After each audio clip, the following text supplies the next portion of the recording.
everyone.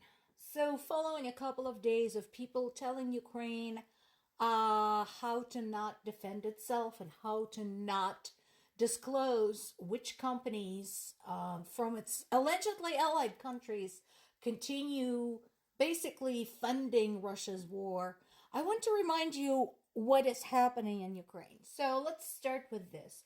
First of all, as I mentioned yesterday, a hydroelectric power station has been hit. I'll need to check with my parents to see if they have power yet, but some civilians were killed. This is a summary of what Ukraine's defenses had to deal with just over the last 24 to 48 hours. Shot down 92 of 151 aerial targets overnight. Tracking a possibly 100,000 of new troops Russia is gathering to continue murdering Ukrainian civilians. So, yeah, isn't that fun? And yesterday, when the hydroelectric power plant was hit, over 1 million people were left without power. The areas targeted were Kharkiv, Kryvyi Rih, and my home city of Zaporizhia. Again, I have to check with my parents. Usually if something drastic happens, they ping me, but I'm gonna give it a few hours and then call them. In addition, there were more attacks in Хмельницкий, Odessa, Mykolaiv, Vinnytsia, Kirovograd, Lviv, Sumy, Poltava, Ivano-Frankivsk regions. So basically all over. Feel free to pop up a map and find out where those cities are located. Here's your geography lesson for the day. But no, keep telling us how we should not be targeting military targets in Russia because you want cheap gas.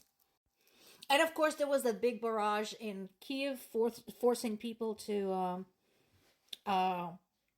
seek shelter. That was only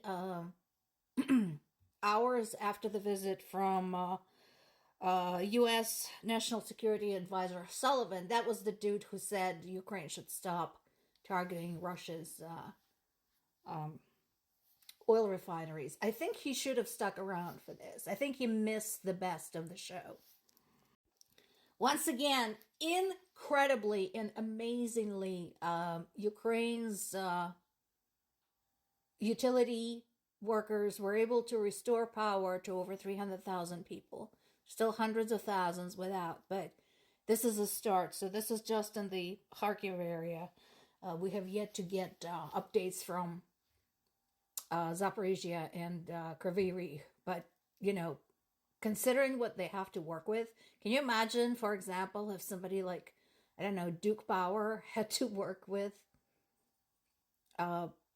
doing their job, having to climb the power posts, all the while with drones and missiles whistling overhead?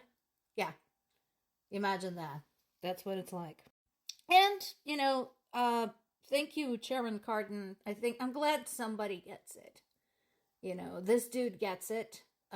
He's right. I'm tired of explaining why other people should pay attention to this and why they should care. There's been so much said and written on the subject. But I'm glad somebody prominent in the U.S. government, in the U.S. politics, at least speaks up about this. And I can't say it makes me feel all warm and fuzzy, but at least it's nice to know that there is still some integrity and common sense left in the world.